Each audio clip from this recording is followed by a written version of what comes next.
जोहार, नमस्कार, जय हिंद साथियों। विश्व युद्ध की आशंका पे लगा हुआ है। आप सभी को पता है कि ईरान इजराइल युद्ध में जिस प्रकार से अमेरिका 22 तारीख के रात में B-2 बॉम्बर से ईरान के तीनों परमाणु केंद्र के ऊपर जिस तरह से मिसाइल से हमला किया और उसको ध्वस्त किया, उसको देखते हुए ऐसा माना जा रहा था कि विश्व युद्ध बहुत जल्द छिड़ जाएगा, क्योंकि एक खेमा जो था सो रूस और यूक्रेन जो 2022 से लगातार जारी है, उस पर किसी भी तरह का कोई विराम नहीं लगा है। और दूसरा खेमा जो इजराइल फिलिस्तीन के युद्ध से शुरुआत हुआ था और अब होते होते उसमें ईरान कूदा और ईरान के बाद उसमें अमेरिका भी कूद चुका था। और मुख्य रूप से ये जो ईरान और इजराइल का जो लड़ाई था वो अमेरिका के कूदने के बाद बहुत ही सेंसिटिव स्थिति हो गया। जैसा कि आप सभी को पता है कि 22 तारीख के रात में जिस तरह से अमेरिका अपने सबसे शक्तिशाली लड़ाकू विमान B-2 बॉम्बर से ईरान के तीनों परमाणु केंद्र पर हमला किया और उसके केंद्र को ध्वस्त किया, उसके बाद माना जा रहा था कि ये युद्ध अब विश्व युद्ध में तब्दील हो जाएगा, क्योंकि पहले ही रूस, चाइना और उत्तर कोरिया ने घोषणा कर दिया था कि अगर अमेरिका सीधे तौर पर युद्ध में शामिल होता है तो ये देश भी ईरान का साथ देंगे।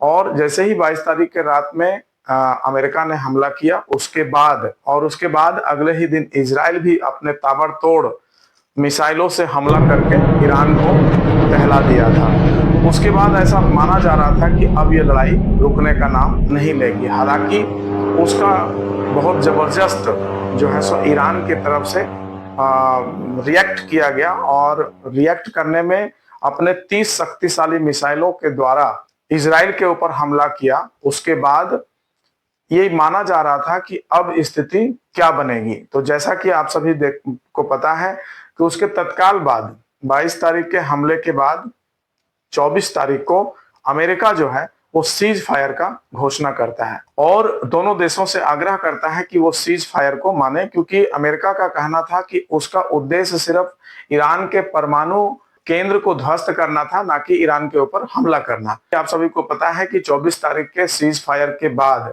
छिटपुट घटनाओं को अगर छोड़ दें तो दोनों देश जो है सो शांति व्यवस्था को बहाल करने में अभी तक सफल हुए हैं। हालांकि अमेरिका के हमला करने के बाद ईरान भी जो है सो कतर में अमेरिकी बेस जो स्थापित है उस पर हमला करता है और बड़ा जबरदस्त हमला करके ऐसा ईरान का कहना मानता है कि वो इसका जवाब देता है जो अमेरिका ईरान के ऊपर हमला किया। हालांकि अमेरिका का कहना है कि ये जो हमला था उसकी सूचना उसे पूर्व में थी और उसका हमला वो नाकाम कर दिया। उसका किसी भी प्रकार से ईरानी कतर में जो अमेरिकी बेस है उसको किसी प्रकार का नुकसान नहीं हुआ। फिलहाल स्थिति ये है कि अभी मिडिल ईस्ट में शांति बहाल होने की प्रक्रिया में बहुत तेजी से आगे बढ़ रहा है, लेकिन हम ये कह सकते हैं कि अभी विश्व युद्ध का खतरा टला नहीं है। वो इसलिए मैं कह रहा हूं क्योंकि रूस और यूक्रेन का युद्ध जब तक नहीं रुक जाता है तब तक ये खतरा टल नहीं सकता है, क्योंकि रूस एक शक्तिशाली देश है, महाशक्ति है। और यूक्रेन जिस तरह से 2022 से मैं आपको बताता चलूं कि रूस और यूक्रेन का युद्ध का आरंभ तो ऐसे 2014 में हो गया था, जब रूस जो है सो क्रीमिया पर कब्जा करता है। उसी समय से लगातार ये रूस और यूक्रेन के बीच तनातनी बनी और युद्ध का माहौल बना। और ये जब विस्तार तब पकड़ा जब 2022 में, फरवरी के 2022 में रूस पुनः जो है सो यूक्रेन के ऊपर हमला कर देता है। अब ये हमला रूस जो है सो यूक्रेन पे करता क्यों है? आखिर रूस को जो है सो अपना सुरक्षा चिंताओं को ध्यान में रखते हुए, अपनी सुरक्षा चिंताओं को ध्यान में रखते हुए यूक्रेन के ऊपर हमला करता है। वो इसलिए क्योंकि यूक्रेन जो है सो नेटो देश के टीम में सम्मिलित होने के लिए आगे बढ़ रहा था और कहीं ना कहीं अगर ये हमला नहीं होता तो ऐसा कयास लगाया जा रहा था कि अभी तक यूक्रेन जो है नाटो का सदस्य होता। तो मुख्य कारण मैं समझता हूं कि क्रीमिया कब्जा करने के बाद रूस जो है सो यूक्रेन को इसलिए उसके ऊपर हमला किया और अपने देश में मिला लेने के लिए आतुर है कि अगर यूक्रेन नाटो से मिल जाता है तो रूस का जो सुरक्षा घेरा है वो कहीं ना कहीं कमजोर पड़ता है। तो मुख्य रूस और यूक्रेन युद्ध का जो कारण है वो ये है। हालांकि 2022 से अभी तक 2 वर्ष से अधिक समय हो चुका है और जिस प्रकार से यूक्रेन लगातार रूस के रूस का सामना कर रहा। यूं कहें तो कई बार तो ऐसा भी स्थिति बना जब रूस के ऊपर कई हमले करके पूरी दुनिया को टेंशन में डाल दिया था और रूस को बहुत भारी नुकसान पहुंचाया था। अभी फिलहाल ही में बहुत ही सीक्रेट तरीके से जो है सो यूक्रेन रूस के अंदर जाकर के रूस के लगभग 40 से 50 फाइटर जेट को उड़ाने में सफल हुआ।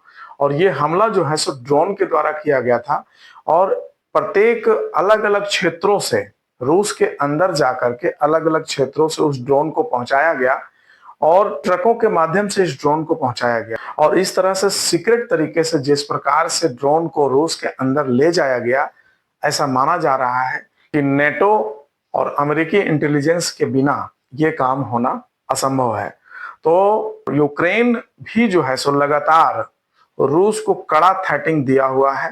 अपने अप्रत्यक्ष सहयोगी नेटो देश, यूरोपियन कंट्री और अमेरिका के सहयोग से रूस को लगातार 2 साल से अधिक समय हो चुका है और उसको अभी तक सामना कर रहा है। हालांकि उसके बाद ऐसा कयास लगाया जा रहा था कि हो सकता है कि रूस जो है सो यूक्रेन के ऊपर परमाणु हमला कर दे, लेकिन रूस ने ऐसा जल्दबाजी नहीं किया, उस हमला को सीरियस लिया और अपने सुरक्षा घेरों को मजबूत करने के बाद पुनः जो है सो यूक्रेन के ऊपर ताबड़तोड़ हमला करके जल्दी से जल्दी एक अन्य मोर्चा खोल करके यूक्रेन को कब्जा करने के लिए आगे बढ़ रहा है।